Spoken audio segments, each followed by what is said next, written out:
Get ready for the dictation on the count of 3, 2, 1, start.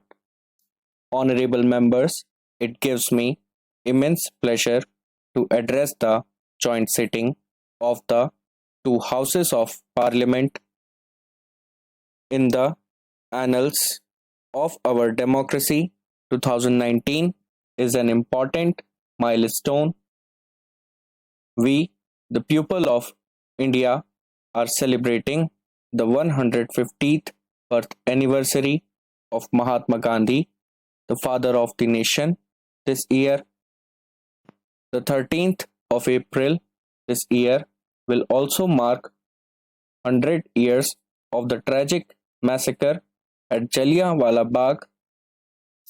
On behalf of the entire nation, I bow to pay tribute to all those martyrs who sacrificed their lives for a bright future for us. This year, our country will also celebrate the 70th anniversary of Constitution Day. In this historic Central Hall, the illustrious architects of our Constitution sculpted the Constitution of India. This year, we are also celebrating the 550th birth anniversary of Guru Nanak Dev Ji, who taught us to lead our lives with the spirit of service and goodwill. I am glad that our country is following the dreams of Gandhiji to build an inclusive society based on ethics and principles.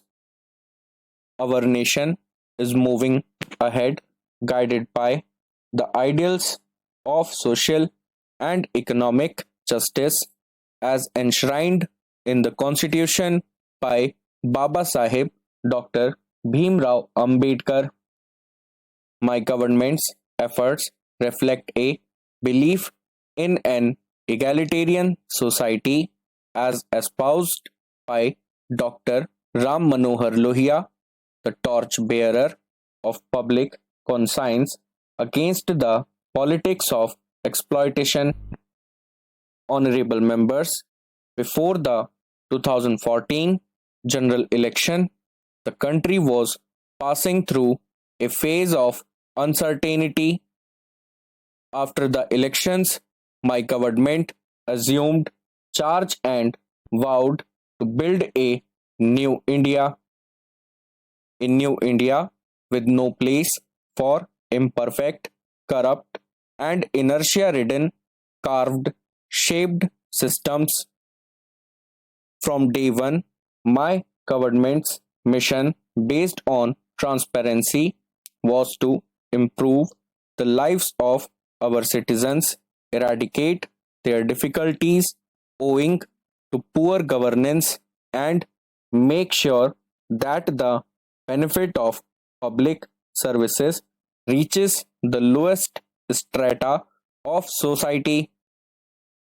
The targets of my government were determined by countless helpless faces, such as that poor mother who cooked in a smoke filled kitchen, that helpless sister who was compelled to postpone her treatment due to financial worries despite serious illness, that daughter who had to wait the whole day until the cover of darkness for going to the toilet, that child who was compelled to wait for daylight to study with no electricity.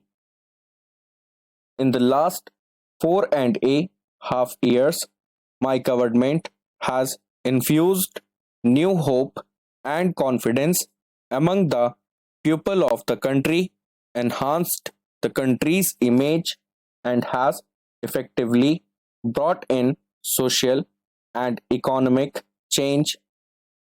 As a result, my government has been able to win the immeasurable affection and trust of the people.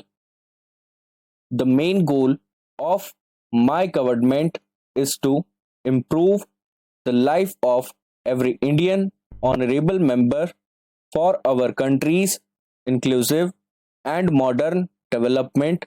It needs to be ensured that not a single family is deprived of fundamental needs.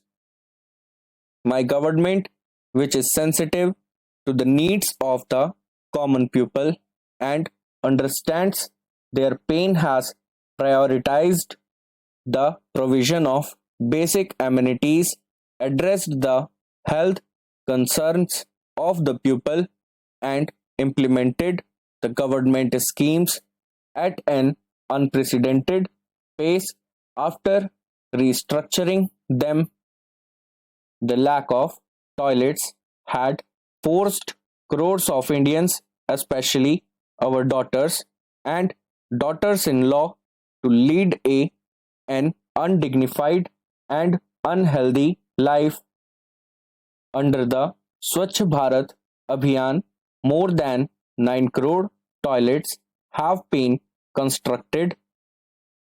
It is the outcome of this mass movement that coverage of rural sanitation, which was less than 40% in 2014, has increased to 98% according to an assessment.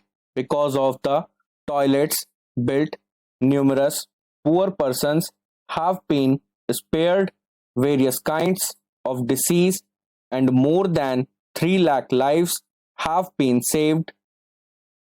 In the year of the 150th birth anniversary of Mahatma Gandhi, we must remember that we have resolved in his memory to achieve Swachh Bharat by 2nd October.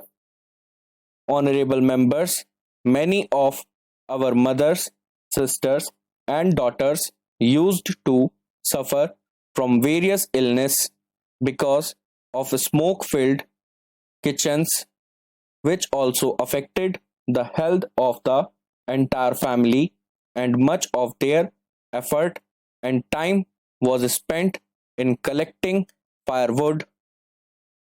My government has provided more than 6 crore cooking gas connections to such sisters and daughters under the Ujjwala Yojana. Even after decades of efforts, there were only 12 crore gas connections in the country in 2014.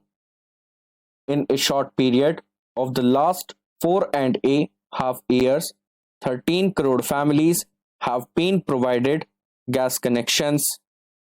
We are fully aware that the burden of expenditure on medical treatment further impoverishes poor families. My government, which empathizes with this pain, launched the Ayushman Bharat Yojana last year.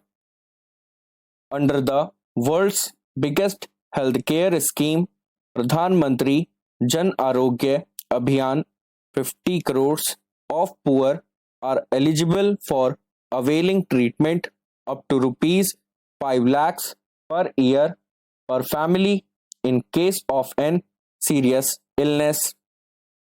In a short period of 4 months, more than 10 lakhs poor have already availed free treatment from hospitals under this scheme, which is a remarkable achievement.